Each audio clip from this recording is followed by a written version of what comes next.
Hello viewers, आप सबका स्वागत है फिनिक्स बे लीगल चैनल में। आज हम बात करेंगे, ये अधिकतर बहुत लोगों के साथ में होता है। वो ये होता है कि जब आप एग्रीमेंट कर लेते हो, सेल एग्रीमेंट कर देते हो, उसके बाद दूसरी पार्टी अ, आपका रजिस्ट्रेशन करने से इनकार कर देती है। बहुत सारे कारण हो जाते हैं। फॉर एग्जाम्पल पार्टीशन वो नहीं हुआ है प्रॉपर्टी का, या पैसे बढ़ा के मांगते हैं। बहुत सारे कारण होते हैं जिसकी वजह से वो एग्रीमेंट, आपका रजिस्ट्रेशन का जो होता है, वो नहीं देख पाता है।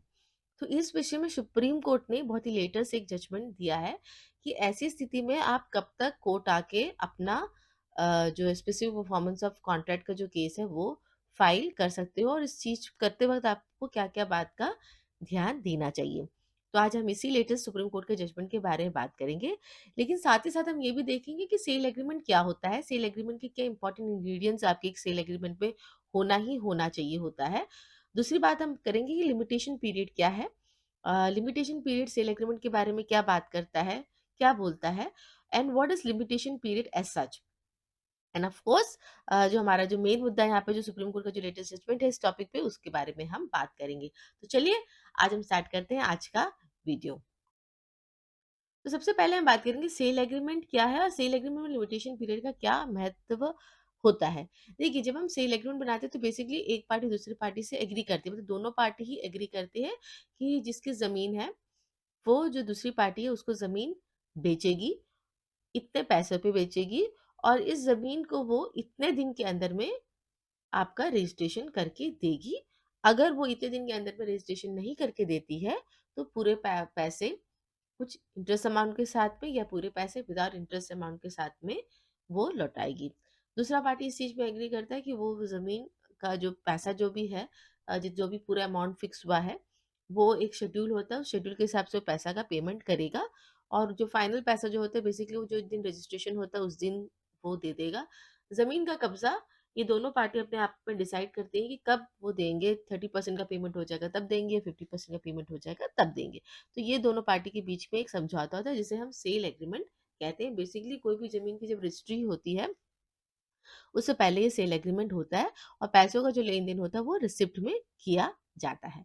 देखिए, साथ में ये भी ऐड कर दूंगी, अगर आपको एक सेल एग्रीमेंट बनाना है तो आप, मेरा जो वेबसाइट है फिनिक्स बे लीगल, इस पे आप जाके ले सकते हैं। फॉर्मेट बहुत तरीके से दिया गया है जिसमें सारे ही जो कानूनी रूप से जो प्रावधान होने चाहिए एक सेल एग्रीमेंट के अंदर, वो सब कुछ इस पे दिया गया है, वहां से आप ले सकते हैं। अब हम बात करते हैं सेल एग्रीमेंट में लिमिटेशन पीरियड का क्या रूल रहता है। देखिए, जैसा मैं आपको पहले ही बता चुकी हूँ कि सेल एग्रीमेंट जब करते हैं तो उसमें हम एक टाइम पीरियड डालते हैं ना, कि कितना कितना टाइम तक आप पैसे दोगे। अगर नहीं दोगे तो क्या होगा। उसी तरह कब तक आप रजिस्ट्रेशन करके दोगे, उसका भी एक टाइमलाइन होना बहुत जरूरी होता है सेल एग्रीमेंट में। बहुत बार सेल एग्रीमेंट देखा जाता है, दिखता देखा जाता है एक्चुअली, जहाँ पे ये टाइम पीरियड, अगर आप कोई बिल्डर से ले रहे हैं या फिर कोई सेल एजेंट से ले रहे हैं, तो वो जानबूझकर एक पीरियड नहीं डालते हैं, क्योंकि उनको पता होता है कि अगर वो पीरियड डाल दें कि इस पीरियड के अंदर में रजिस्ट्री कर रहे हैं, तो एक तरह से वो बंधक हो जाता है ना, बाउंड हो जाता है। तो वो थोड़ा सा चतुराई दिखाते हैं और वो पीरियड नहीं डालते हैं। लेकिन कानून तो भी कानून होता है, कानून के पास में हर समस्या का हल होता ही होता है। तो ये समस्या का हल है हमारे लिमिटेशन पीरियड में, जहाँ पे इस लिमिटेशन पीरियड ने टाइमलाइन डाला हुआ है कि अगर ऐसी कोई स्थिति होती है तब हमें क्या करना चाहिए। अब हम बात करेंगे लिमिटेशन पीरियड क्या होता है। देखिए, लिमिटेशन पीरियड, अगर आप सिविल के जानकार हैं या सिविल केसेस के बारे में आप अपनी जानकारी बढ़ाते रहते हैं, तो आपको मालूम होगा कि हर एक चीज़ का, हर एक केस फाइल करने का एक टाइम पीरियड होता है। हम तभी तक जाके केस फाइल कर सकते हैं। अधिकतर ये जो टाइम पीरियड होता है 3 साल से स्टार्ट होकर 12 साल तक जाता ही जाता है। कभी कभी 1 साल का समय सीमा भी रहता है, मतलब इस समय सीमा के अंदर आपको कोर्ट में आ जाना चाहिए। अगर आप नहीं आते हो तो फिर आपको फिर कोर्ट में बताना पड़ता है कि आपने डिले क्यों किया, और कोर्ट को सेटिस्फाई करना पड़ता है, उसके बाद में जाके केस एडमिट होता है। ये जो समय सीमा की बात जो होती है, सिर्फ केस फाइल करने तक ही नहीं रहती है। ये अगर हम अपील फाइल कर रहे हैं तब भी हमें एक समय सीमा के भीतर 30 दिन 60 दिन या 90 दिन का रहता है। हमें उस टाइम पीरियड के अंदर में कोर्ट में अपील भी फाइल करना होता है। अगर हम वो टाइम के अंदर में नहीं फाइल करते हैं कोई भी ऑर्डर या जजमेंट डिग्री के अंदर, तो भी हमें कोर्ट को सेटिस्फाई करना पड़ता है कि भैया हमने डिले क्यों किया।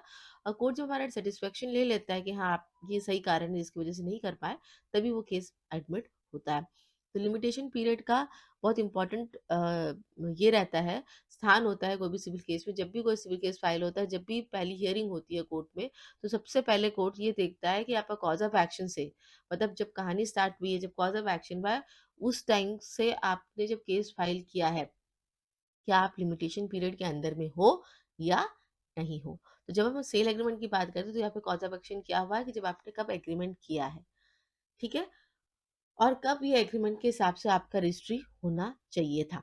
बाय चांस आपने उस एग्रीमेंट पे नहीं लिखा है कि 6 महीना में रजिस्ट्री ही होना चाहिए, टाइम ही नहीं लिखा है, मतलब छोड़ दिया उस इम्पोर्टेंट पैराग्राफ को। तो ऐसी स्थिति में और वो सामने वाला जो पार्टी है वो नहीं कर रहा है, तो आप कब तक कोर्ट में आ सकते हो?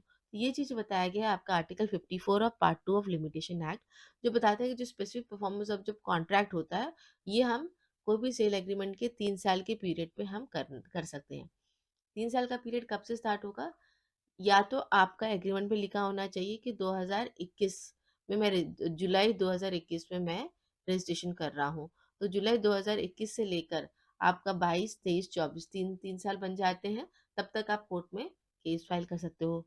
अब वो स्थिति में आप क्या करोगे जहाँ पे एग्रीमेंट में टाइम ही नहीं लिखा है, तब यहाँ पे हमारा सुप्रीम कोर्ट का जजमेंट आ जाता है जिसने आर्टिकल 54 पार्ट 2 के बारे में बताया। तो चलिए अब जाते हैं उस जजमेंट पे। जो हमारा जजमेंट है वो है सिविल अपील नंबर 5342 ऑफ 2023, एकदम लेटेस्ट है, और इसका जजमेंट का जो डेट है वो 12 नवंबर 2023 का है।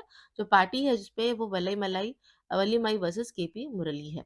इसमें होता क्या है, अगर हम फैक्ट्स ऑफ केस की बात करें तो जो मैं आपको इतनी देर से बता रही हूँ कहीं ना कहीं ये वही फैक्ट्स ऑफ केसेस की बात ही इसमें हो रही थी कि इसमें जो लेडी होती है इसके हाथ में एक ज़मीन आती है, बहुत बड़ा चंक ऑफ लैंड जिसके पास में आ जाता है, इनहेरिटेंस में आता है।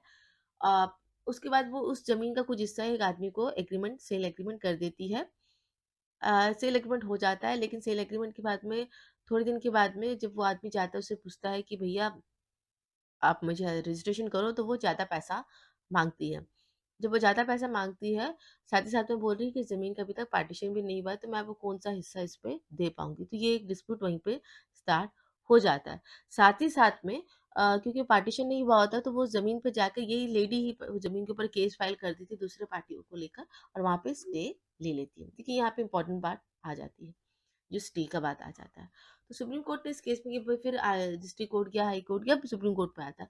तो सुप्रीम कोर्ट के पास में 2 पॉइंट ऑफ थे कि ये जो सेल एग्रीमेंट जो हुआ है, एक तो इसमें कहीं पे टाइम पीरियड नहीं लिखा हुआ है कि कब इसका एग्रीमेंट का रजिस्ट्रेशन होना है, ठीक है? पहले तो सबसे इम्पोर्टेंट फ्लॉ इसमें यही दिखा कोर्ट को।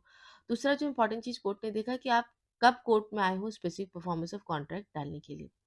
तो क्योंकि उन्होंने एक आर्गुमेंट लिया था कि इसमें तो कोई टाइम पीरियड नहीं लिखा है, तो मेरे पास सेक्शन 9 जो लिमिटेशन एक्ट के उस हिसाब से जब हुआ है तब से मैं ले सकता हूँ, कंटिन्यूअस कॉज ऑफ एक्शन का ग्राउंड लेकर मैं आ सकता हूँ। इस बात पे सुप्रीम कोर्ट ने ऑब्जेक्शन जताया है और बोला है कि नहीं, आपका कंटिन्यूअस कॉज ऑफ एक्शन यहाँ पे नहीं होगा। आपका कॉज ऑफ एक्शन उसी दिन स्टार्ट हो जाता था जो दिन आपने इस लेडी से बात की थी और उसने मना कर दिया था, आपसे ज़्यादा पैसे मांगे थे। साथ ही साथ में उसने जब कोर्ट में केस फाइल करके स्टे ले लिया था उस जमीन पर, वो दिन ही आपका डिनायल स्टार्ट हो जाता है आपका। और उस दिन से आपके पास में 3 साल का वक़्त था जब आप स्पेसिफिक परफॉर्मेंस ऑफ कॉन्ट्रैक्ट का केस फाइल कर सकते थे। लेकिन आपने तब उस 3 साल में आपने फाइल नहीं किया। आप बहुत बाद में, ऑलमोस्ट 10 इयर्स के बाद में आप आके स्पेसिफिक परफॉर्मेंस ऑफ कॉन्ट्रैक्ट का केस फाइल करते हो, तो आप अब नहीं फाइल कर सकते हो as per section 54 of limitation act के जो पार्ट 2 इसके तहत में आप फाइल नहीं कर सकते, क्योंकि बहुत ज़्यादा ही आपका डिले हो गया है। मानते हैं कि सेल एग्रीमेंट पे डेट नहीं लिखा हुआ था रजिस्ट्रेशन का, लेकिन इसका मतलब ये तब अगर डेट नहीं लिखा है तो स्पेसिफिक परफॉर्मेंस ऑफ कॉन्ट्रैक्ट का जो लिमिटेशन एक्ट है उसके तहत में आपके पास में जब डिनायल है, डिनायल से 3 साल हो जाता है। और ये डिनायल, स्पेसिफिक डिनायल आप कब लोगे? जब उस लेडी ने डिस्ट्रिक्ट कोर्ट में केस फाइल करके, सॉरी सिविल कोर्ट में केस फाइल करके उस ज़मीन के ऊपर ही स्टे ले लिया था। आपके ऊपर ना सही, लेकिन अपने दूसरे रिलेटिव्स के ऊपर में स्टे ले ही लिया था। तो बहुत क्लियरली बता दें कि स्टे का सीधा मतलब हो जाता है कि उस ज़मीन पर आगे कुछ नहीं होगा। तो ये क्लियर कट वो डिनायल था, और आपका फर्ज़ बनता था कि तभी के तभी आप उसके ऊपर में स्पेसिफिक परफॉर्मेंस ऑफ कॉन्ट्रैक्ट का केस डाल देते, जो आपने नहीं डाला। आपने बहुत आगे जाके जब पार्टीशन हो गया है, उसने ज़मीन किसी और को जाके बेच दी है, तब जाके आप फाइल करते हो, तब ये मान्य नहीं होगा। तो व्यूअर्स, यही था आज का ये वीडियो, जो बताता है कि अगर आप सेल एग्रीमेंट कर रहे हो, मेन चीज़ याद रखिए कि एक तो उसमें टाइम पीरियड डालिएगा कि कब रजिस्ट्री होगी। टाइम पीरियड अगर आप बाय चांस नहीं डाल रहे हो, सामने वाला पार्टी नहीं कर रहा है, पैसे वापस नहीं कर रहा है, तो आप सीधा कोर्ट में जा सकते हो। कोर्ट में आपका जाने का आपका समय सीमा 3 साल है, जो इस केस में वेलिमलाई वर्सेस केपी मुरली, जो रिसेंट सुप्रीम कोर्ट का जजमेंट है, उसमें क्लियर कट दे दिया गया कि 3 साल के अंदर आप आ जाओ, नहीं आते हो तो फिर आप नहीं आ सकते हो। तो व्यूअर्स, आई होप आपको आज का ये वीडियो अच्छा लगा है। अगर अच्छा लगा है तो लाइक, शेयर, सब्सक्राइब ज़रूर कीजिए। Thank you.